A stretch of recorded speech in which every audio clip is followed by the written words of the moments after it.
Yves Saint Laurent beauty and like that kind of stuff. So Okay.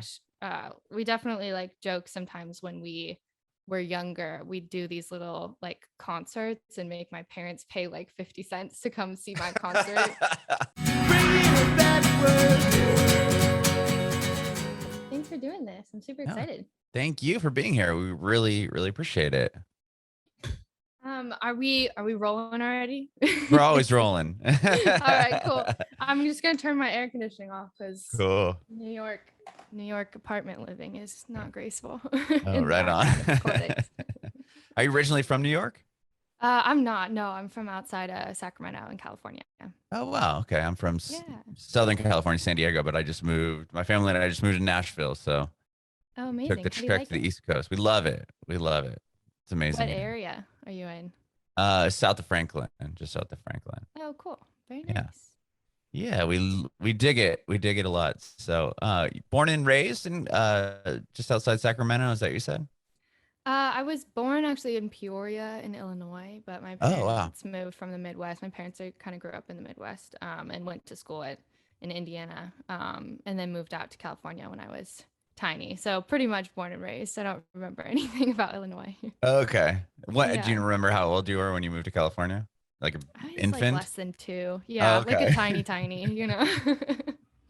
What was it like growing up outside? We're in outside of Sacramento, if you don't mind me asking. It's called El Dorado Hills, so it's like in Okay. between Sacramento and Tahoe. We're like smack in the middle in the hills on the way up to the mountains. Oh, wow. What was it like growing up there? Yeah. It was quiet. I mean, definitely small town, definitely like just a lot of like beauty, like natural beauty nearby. Hmm. The hills are beautiful. And was definitely like a great neighborhood and place to grow up and everything, but we spent a lot of time going to just like going up to Tahoe or out to San Francisco, and Sacramento is definitely quiet as a downtown area. It's pretty chill. It's growing now. So, yeah, it was pretty calm is how I would describe it. Sure. Wow. Did you go up to Tahoe a lot? I love Tahoe. It's beautiful Yeah. there. I mean, I was just like I was outside all the time, so I think the pull to Tahoe is like that's one of like the most beautiful areas in the world and beautiful Hmm. lakes in the world. So would always go up there. As soon as I had the opportunity to, I was up there. Very cool. And how did you get into music? Yeah, I mean, I was like one of those kids that was just mumbling all the time, like singing things all the time. Definitely just like absorbed music all the time. My parents, my grandparents were big just music heads from all different genres. So I think that was a huge influence. And then I just started like writing little songs when I was really young. My first song I wrote for my dad for Father's Day, it was called Daddy's Song. And it was just like something like super tiny and Oh, like wow. very wholesome, not great songwriting, but the craft was there. Sure. That probably brought uh tears to his eyes, I would imagine. yeah, I think he talks about it all the time because there was like this little talent show thing in like town square when I was visiting my grandparents, and they were like, does anyone have like a talent they want to share? And I like dragged him up on stage and like sing it at this Wow. little talent show thing. So definitely good memories there. Where My was that first at? show. That was in uh Illinois? it was actually in Hilton Head. So my Oh. grandparents, I have a really small family, and was super close to my grandparents. My sister and I are the only grandkids, but my grandparents are on my mom's side are in Montana, and my grandparents on my dad's side are out in Virginia. So we spent a lot of time kind of on both like the mountain area and Mhm. over in Virginia and down to the south, like in South South Carolina. Carolina. So Yeah, I like yeah, Hilton Head. My family used to. I have family in Cleveland, and that would be where they would want to go. Like if we came out to Cleveland, they'd be yeah. like, "Let's go." You know, their vacation town was Hilton Head. Big family vibes, that like Totally, little I town like that. area. Yeah, The and there's water's this like 95 performer. degrees in the ocean. It's crazy. Yeah, yeah. I mean, Northern California is not that way. So it was nice to like visit the South and like actually Sure. get in the ocean. Whereas if I would go surfing like in Santa Cruz, it was like 50. wetsuits or Yeah. cry. Right, right. Even San Diego was like that for the most part. It was if Yeah, you didn't go during the summer, even in the summer it was cold. People would wear like the little spring suits, but yeah, yeah, yeah, going out to South Carolina, you get in the water, it's like bathtub. So yeah. different. Absolutely. Um, yeah, but that was fun. There's like I hope he's still there. I actually sent him a message a while ago. I can't think of his name right now, but there was a guy that always did these like children's songs performances in that little like town square in Hilton Head. And I think he's still doing it, but it was such Wow, like I emailed him a while ago. It's like, hey, I'm in music now. Like, thanks for your inspiration. that's cool. Yeah, really cute. That is so cool. So that was your first show, technically. Sure. Yeah, if you want Okay. to call What it was that. Yeah. what was the first instrument you learned how to play? I learned how to play guitar. I got started when I was like 8. My grandparents kind of funded my guitar lessons, which is really nice. That is cool. And I had this really cool guitar teacher. His name's Cameron Carberry. And he played like 10 different instruments and really was like interested in jazz and classical. And so he just took a really different approach to teaching me guitar, which I like still very much appreciate. Because he like, I came in with like a Taylor Swift guitar book or something. And he's Mm-hmm. like, just open it up. You know how to play it already. And like, we played through a couple songs. He's like, all right, we're done with that. And then he would just like move on to like some classical piece or something. And it was Wow. very cool. I really like I kind of went there once a week for my like music of the week. So I really like appreciate his role in my music career. It's like it makes such a difference if the teacher's cool. Like my son just got into guitar, Yeah. and I took him yesterday, and he came out of the lesson. And he's like, "Oh, I learned how to play My Name Is Jonas by Weezer," and I'm like, "That's so rad!" Like instead of just coming back and be like, "Yeah, he taught me the scale." Like Yeah. he's teaching him songs, and it sounds like you had a similar experience. Yeah, and he was like in rock bands and like playing like Sturgis, like like the big motorcycle shows, and like Hmm. would just roll up on his motorcycle with 2 guitars. And I was like, I want to be like him, So I think that was like really cool for me, just growing up, kind of having like someone in my life that was like, oh, they're like doing it, they're doing the Sure. thing, which is Wow. inspiring. So you did the guitar and you're writing Yeah. songs, wrote a song for your dad that early Hmm. on. How old were you when you did that talent show? Do you remember? I was 6, I Oh, so think. this is Yeah. pre-guitar. Yeah, I actually was like writing songs before I started playing guitar, and then I wanted to like learn how to play an instrument to add to that, and was Hmm. really like, you know, uh interested early on in that. But I think what's funny to look back on now is like even like Daddy's song, which was I was like 6, I still like wrote down the lyrics as like verse, chorus, verse, chorus. I was like, oh, Wow. that's really interesting that I was like observing those like patterns early on. Hmm. And I think that's always been something cool to me. It's just like finding the patterns and things, I think, was what I was interested in as a kid. So that led me to guitar, which led to like production and all that kind of stuff, is just like building out those patterns. Hmm. You attended Clive Davis Institute? I did, yeah. So yeah, I mean, in between, like I definitely just did a million other extracurriculars and was Sure. interested in everything. But Um, between then, you like in high school or even middle school, I mean, 8, you're mhm, still in elementary school at this point. Like, were mhm. you just continued writing songs or were you in a band or anything like that? Or did you join the school band? Like, what was your musical career like in between attending Yeah. college? Yeah, I mean, I never did choir, I never did theater. I was never in a band. I think it was just a very solitary experience for me, as far as Hmm. like writing songs is what I would do like, midnight after I got back from, volleyball practice and training. And then I got back and then I was just like thinking about something and finished my math homework and then would like write a song. And so I think that was always just like an outlet for me. And then in Hmm. high school, there was this club, like my sister's a couple years older than me, and she and her friends as a senior in high school were starting this club called Art Media. And they were doing music, they were doing videos, they were doing photos. And I was kind of like the freshman younger sister that like tagged along in that and was just around it all the time. And the art teacher at school, his name's Kevin Balzer, but he's still there, I think, too. But he was also interested in music, played some instruments, and like was actually ended up being the one that taught me how to like use Logic on my computer Oh, wow. to record. And that was really special too, because I just think at the time there just was no outlet, I guess, for people that wanted to do music but didn't want to like be in band necessarily, or felt like I always felt just like very like, like the group experience of music wasn't how I like ended up, um it wasn't my process at the time. Mm-hmm. And now, and like I played with a band for the first time when I moved to New York, and I like cried. I was like, oh my God, Oh this is wow. amazing.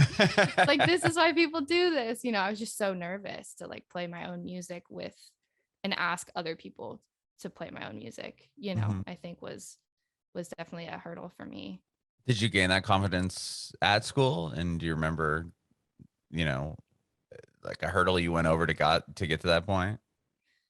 Sure. Yeah. I'm trying to think what that like in between time was. I think like even all the way up until I applied for school, I, I applied for music, I applied for film, I applied for biomedical engineering. So I was like all the way up through like, I just applied to like a couple of my top schools for all the things, and like literally waited until I had to decide to be like, all right, what path am I going to go down? Because I was interested in so many things. Mm-hmm. Um, but music was always like, it was the anchor. It was the thing that even if I tried something else, or I like was really interested in like math and science or whatever. But I think what was cool about going to the Clive Davis Institute is that they allow you to do production, they allow you to do audio engineering, they allow you to do business and songwriting and be an artist. And that was like interesting to me, and I ended up getting a full scholarship to go there that like just made the Wow. decision a lot easier,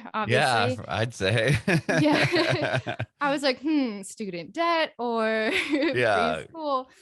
um so that was like just huge. I think it was huge for my confidence as well, to be like, here are people that have probably just like amazing applicants, and my classmates at the time, where I was just like, whoa, you guys are so cool, just like kind of like always being in this stage of like awe, because I wasn't really around music in the like, or understood the music like quote industry even Mm-hmm. existed.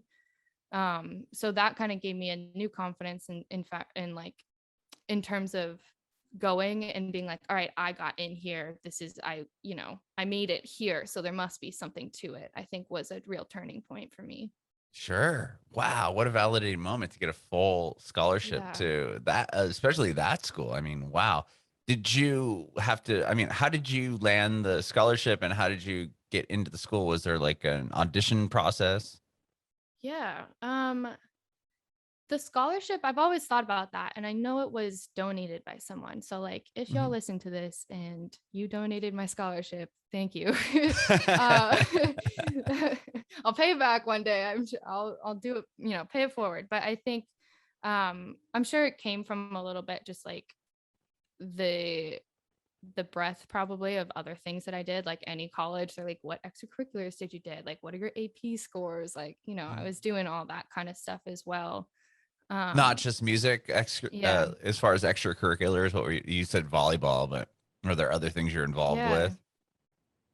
Yeah, I mean, I was playing really competitive volleyball, and like loved my team. They were family, and I was like traveling a lot with the volleyball team, and then competitive soccer, and I was doing like CrossFit for a while. I did Taekwondo for a while. I Oh, did wow. just You like were really involved. everything I was doing. Yeah, I was all over the place. I just had a That's lot of rad. energy. I was like, let's do it. And then I did like that art media thing, like that club that I, was in with my sister at the Mhm. time. And then, once all those seniors graduated, I became like the president of that club, and just like did a lot of like, that's where I was really inspired to like, I was doing little like script writing and little like videos and Oh, testing out like cool. directing. And yeah, I definitely just like, I just love learning, and that means like there's always something new that I'm like, oh, let's try that. Yeah, that'd be Mhm. interesting. So I think I don't know if that's part of it, but in terms of like other people too, or like what do you think led to the scholarship? I don't know if that's like, you know, NYU is a huge academic school, so I'm sure Mhm. they looked at that, and that process is like so many essays and so many like, Is you it know, really? yeah, like the common application, which I'm sure, a lot of people who apply for school was like, oh, the common app. And there was like audition videos, but I just submitted like a video of me playing a couple songs that I had written live, and it's just me and a guitar. and that was kind of the main audition process. And then I had made a little music video for one of my songs at the time, and I had like directed it and edited it together. And I'm sure going into Clive, I've just always appreciated the concept that people can be multidimensional, and Mm-hmm. aren't just one thing. So I would hope that maybe that's kind of what sparked the Sure. I mean, to scholarship have, process yeah, you behind had a it. bunch of your hands in a bunch of different things. It wasn't like I could play guitar really well, and here's me playing guitar really well. It's like you had a lot of Sure. other things And I going can play on. guitar really well. So I think that's like the other part too. It definitely wasn't like, oh, that C chord's like really fresh. So uh yeah, but I don't know. I still just like, it was one of those moments where you're just like, I can't imagine it being any different, and I'm so grateful for it. So I just, even once I got there, I just was like absorbing everything. I was in studios all the time. I went to office hours all the time, like learned so much from my peers. And I think that just like coming into it with this idea that it was like a gift that I had like worked for, I think was um just really shaped the rest of the experience. Mhm. I'm just curious, is your sister in a similar industry? I mean, starting that club and, arts and media and Yeah. everything. Yeah, I mean, she's a badass in her world. She is working for like a marketing agency. She does digital Oh, marketing, is like runs like creative stuff in and out all day long, and that's is, cool. working for some big clients like Venus and Grey Goose and Yves Saint Laurent Beauty and like that kind of stuff. So Okay. yeah, we definitely like joke sometimes when we were younger. We'd do these little like concerts and make my parents pay like 50 cents to come see my concert, That's awesome. and she would like sell something at the beginning and be like, I made these stickers and they're up for purchase, and and then she'd be like, and now introducing Olivia Reid, and then I'd like play a song, and yeah, very wholesome stuff. That's cool. That's really cool. So at Clyde Davis Institute, is that when you start putting your records together and really branching out as a solo artist? Yeah, yeah, definitely. I think that was the switch for me. I had in high school, I had recorded a couple little top lines at the time. I didn't even know they were called that, but I just like sang on top of a few tracks of some friends at high school who were making electronic music. Hmm. And there was one or two of those songs ended up getting like, over 1 million plays. And I think that like Wow. really, yeah, at the time I was like, what the heck? Like I just sang in the Yeah. closet, and it like, worked for them. And I think that was cool because I was a featured artist and I didn't really know what that meant at the time, but it was nice to like kind of like ride that wave, but not have to be in the driver's seat, if that makes sense. So like Sure. they were thrown a bunch of like contracts and they had a manager switch and all this stuff. And I was just like, the voice and the writer behind the songs. And so I think that was my intro to the industry as far as like Hmm. being a songwriter.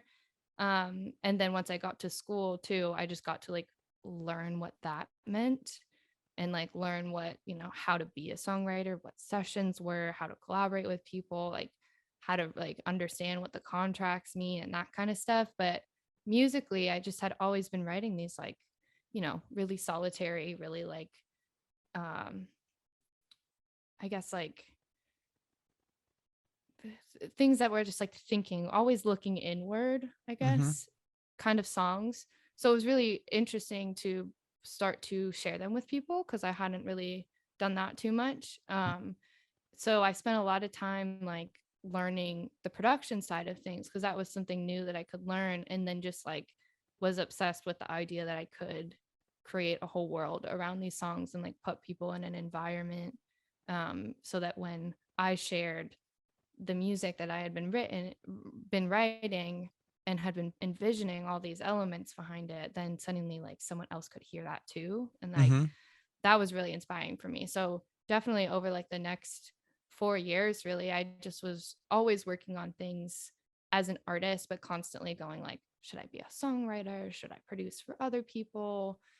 Do I need a manager? I think that there's a lot of like, I did a little bit of everything, like I always had, but now was all geared towards music. Hmm. Um, so it definitely took a while for me to like Sorry, there's a siren. New York, you have the sounds of New York behind. All good. I like it. The Gives us some ambiance. grit.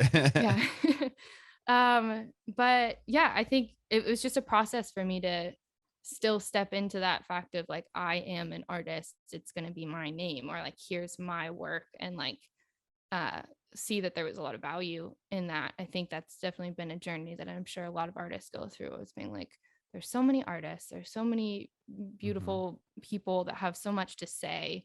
What do I have to say, kind of a thing. And the production element kind of put like a fire behind me, just in the sense of like, oh, there's like something cool that I can now paint a fuller picture. And that's when I started releasing some singles and continued to like feature on other songs when I would write a song and someone would remix it or want to put it out themselves. And then just now, like coming up this Friday, it'll be my debut EP. And that's really like the process of pretty much my whole time at the Clive Davis Institute, was just like finding out how to connect these songs that were really personal to a production landscape. And that's kind of where I've landed on this very first project. Wow. And you produced the whole album yourself? There are the song Visitor is Mhm. co-produced by my friend Jay Luna. And then the song Taking the View is co-produced by my friend Jack LeBose. And then the other four are all me. So I think it's Wow. very like, that was a big process too. That's huge. And there Thank aren't you. a whole lot, which I find interesting, is like there aren't really a lot of credited female producers, but like anyone Mm-hmm. that has any male that has like garage band can call himself a producer.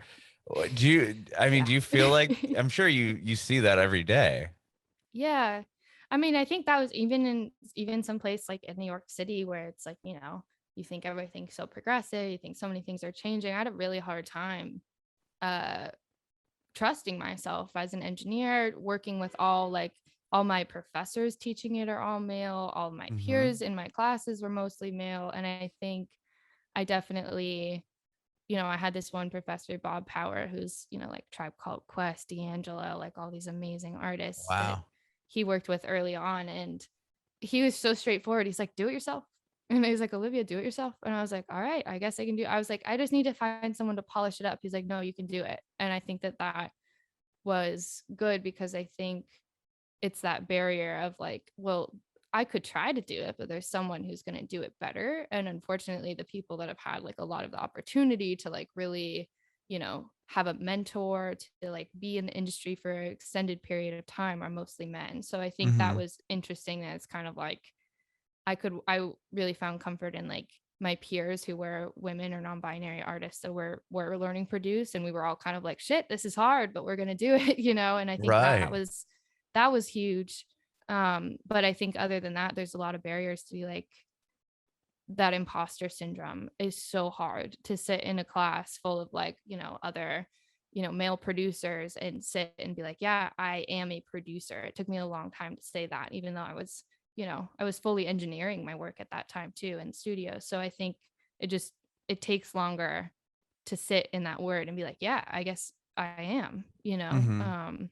but I think it's changing. I hope it's changing. There's so many like amazing artists that I think in the next coming years will also, who are producers now, but maybe don't call themselves that. I think it'll be interesting to see that shift. Yeah, I mean, I'd love to see that shift because, like I said, it's just so bizarre to me that Yeah. any male that has like a MacBook, they're like, "Yeah, I'm a producer." It's like, No, you're not.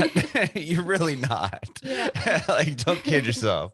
Um, but I think that's interesting that you brought up imposter syndrome, because I'll even talk to artists this day that are, they've had a lot of success, hit Mm, records, and they still get yeah. that. I think that's still something that always kind of lands in like an artist, realm, because you're doing something that's not as tangible as maybe like a marketing person, or I don't know. I just feel like there's Mm-hmm. something different when it comes to art, and it's like you're sharing your Yeah. art, and then because it's so subjective.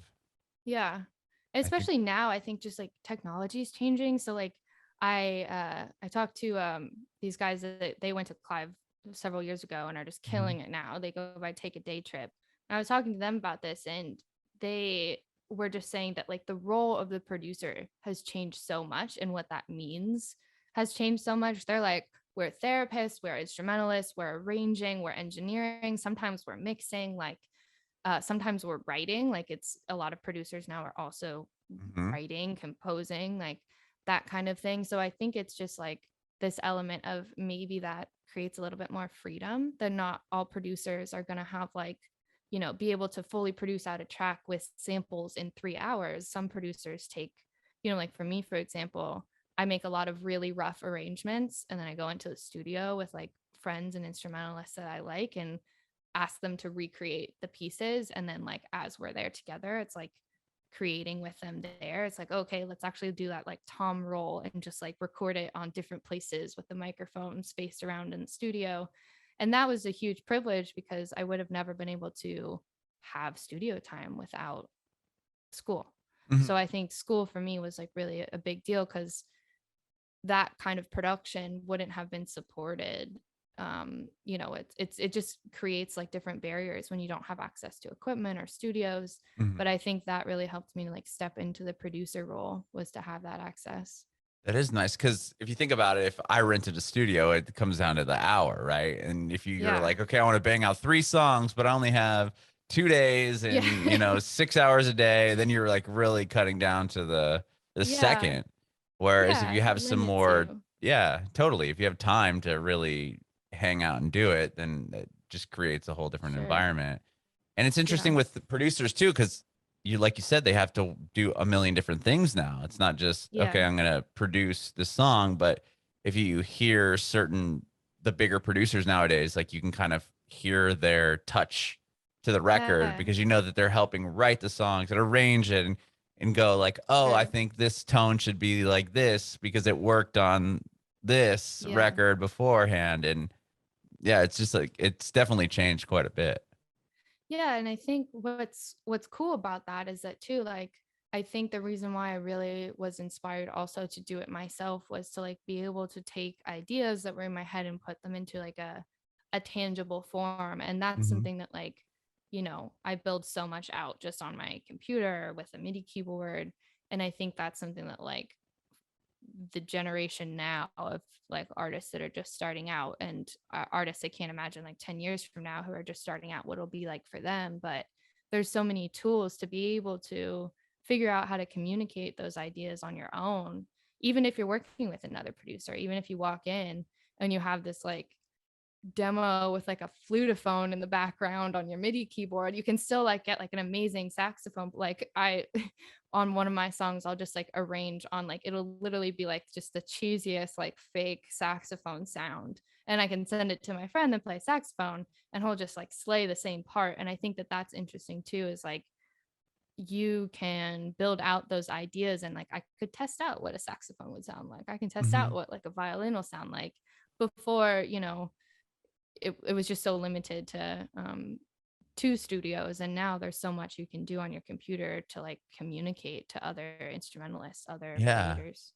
And like emulate, like you said, you could make a violin sound before you hire a violinist to come in and Exactly. record on the record. You can be like, well, is this even going to work? Now it's Yeah. mess around with it. Okay, I think this sounds cool. Let's get somebody to come in and Yeah, actually record it. and it's all trial and error, and I think it gives you a little bit more room when it's all digital Hmm. to make a lot more errors and have maybe the consequences not be like an hour of studio time that you had to Right. save Or up for. some So analog tape that you just wasted like a yeah. bunch of money and you're like, Exactly. well, You have like a pile of like vinyls in the back of your corner, like not this one, just like checking right. them back. And yeah, it's not that intense anymore. And I think that creates a lot of freedom. Sure, I completely agree. It's even like photography or video editing or anything like Oh that. yeah. Now you don't have to all the hard like going and like Yeah. developing the film and you're like, oh, this turned out shitty. Like I should Yeah. have. Now you You're gotta go like, back and take the same ooh, the whole picture. roll didn't work. Yeah, Sorry. right. But I Uh, think that's like cool too, because there's also this mix of like now you have like a choice. Like I love using analog synths because it just like narrows down the options. It allows you mhm. to like play with something specific and tangible that you can touch. Same thing with guitars, with, you know, with bringing in like people playing saxophone and live drums and whatever. Those are very like tangible, and it kind of limits you in a way that's freeing. Like you don't Mhm. have a million different software instruments to choose from. Sure. but it's just like the combination of it that I think is really great. So that's, I Mhm. guess that's kind of like a lot of my stuff now is just like a huge combination of that like digital feel and the more like analog organic stuff. I love that. And with this record, you said it was recorded during your stint at the Clive Davis Institute, or was it done after? Yeah, no, it was all during my time at school. So I think it's very like a formative EP for me. It was almost all done. I graduated over Zoom last Oh, year. really? So, okay, that Um was my next question. yeah. You were doing this over COVID, and you were still attending school during when COVID happened. Yeah, we were like the first, yeah, because we graduated in May 2020. So we were definitely like the class of the pandemic. Oh man, what And was that that was, like? That must have been rough. dude. You're like, don't remind me, ass. Like that's in the back deep dark corners of, no, but it was fine. I mean, I think in terms of where situations that you could be in life for something so tragic to happen and see the world, it was really hard for me to like value music with everything happening in the world. hmm But I think for me that difference was like, I had worked really hard to get the showcases, to get like the trip to LA, like all these things that Clive usually sets up. I was going to play a Radio City for graduation and like all this stuff I had worked towards. And I think what that taught me as well is like throughout my 4 years, I was kind of really, I used the structure of school to stay really focused on grades, on, getting all the school accolades.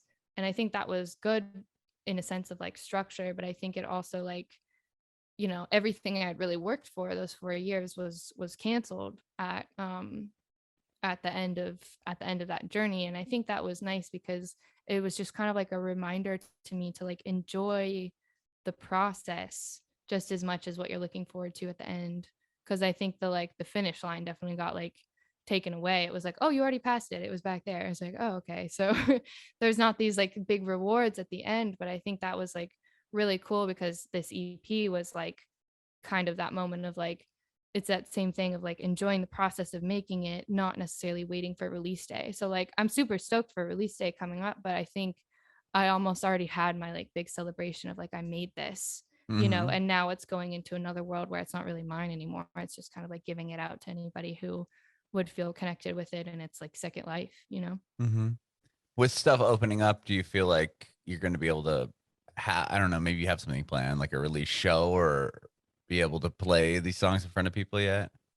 Yeah, I did this like really fun rooftop thing with just like some friends and fans of the music put together an outdoor show and for like 80 people on somebody's roof. And it was so much Wow. fun. And that was like an amazing like welcome back to that feeling of like also just like realizing that a year had passed and I've played a couple like live streams like the Relics magazine jazz standard stuff and like hmm I think that those were really magical. But I think just being in front of people and seeing everybody had a different favorite song and like some people were like asking to hear a different one. And I think that like that was really cool to just see that like what I was saying before, like these songs are like they mean something specific to me, but just like seeing what they would mean to different people in the audience and like how everyone connects with it is like that kind of like, all right, it's not mine anymore. It's time to like release them. hmm And I would love to do more shows again. I think I've been working on a ton of different projects through the pandemic that were not,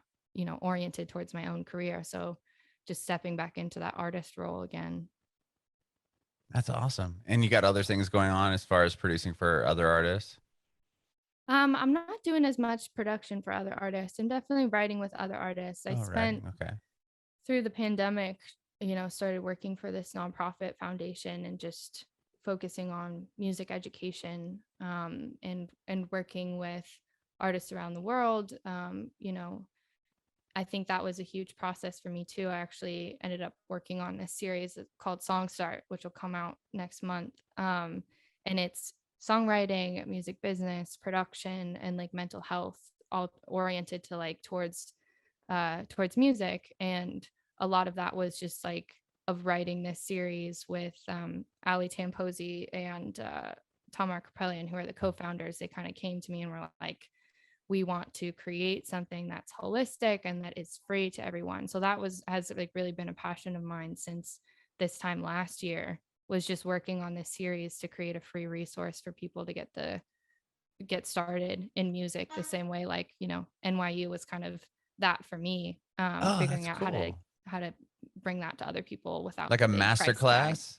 Like kind of like a master Yeah. class. Oh, okay. Yeah, kind of. And I think where we differ a little bit is that it's it's super short form. There's 10 episodes of video content and 10 episodes of podcast content. Hmm. Actually the host of the podcast, so I'm used to being on the other side of Oh, cool. these conversations. It's a little flip the switch there, but yeah, that's been really inspiring for me too, to just like take all this like experience that I was able to have through school and just say it, help share it in like more human way and talk to all these amazing artists, writers, producers who were out there doing it to like see, you know, just like demystify it all and like Hmm. kind of share this information and get it out there. And I think that's like, been a huge project for me this past year. So I'm excited that'll come out in September.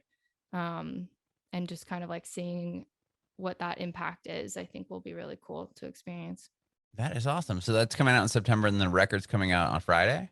Yes. Yeah. So Wow. A we're lot of right cool around the stuff corner for happening. stuff. Yeah. Got Very a couple cool. more podcasts to record, and yeah, just like really excited to share it with people and see, who it inspires, what songs it inspires, and that kind of thing. That is awesome. And thank you so much, Olivia, for doing this. I really appreciate it. Yeah. Thank you so much. This is so fun. I I have appreciate it. one more question for you before I let you go. Do you Yeah. have any advice for aspiring artists? Mm. I think the one thing I always talk about is like forward motion, that Hmm. sometimes things won't feel like they are productive to you or useful to you, or like you might say yes to so many different things.